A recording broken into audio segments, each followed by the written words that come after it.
Mighty का sachet मोंटिलोकास्ट इसके अंदर दवाई मौजूद होती है।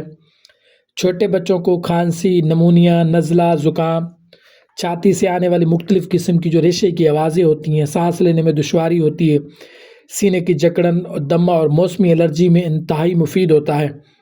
लेकिन अक्सर वालिदैन आजकल जैसे कि सर्दियों की आमद है तो सर्दियों में ये मसाइल बहुत ज़्यादा देखने को मिलते हैं। अक्सर छोटे बच्चों को जो मसला छाती का होता है तो अक्सर वालिदैन घर के अंदर बैठे हुए मुख्तलिफ़ किस्म के टोटके करते रहते हैं, तो उनके अंदर माइटी का या मोंटिलोकास्ट में किसी किस्म का कोई ब्रांड लेकर इस्तेमाल कर रहे होते हैं।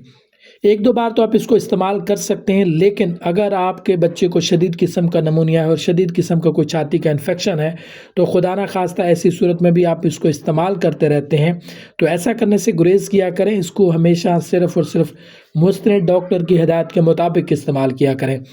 जो लोग इसको सिर्फ मेडिकेशन के तौर पर इस्तेमाल कर रहे होते हैं तो वो इंतहाई गलतफहमी का शिकार होते हैं, तो ऐसा करने से गुरेज़ करें।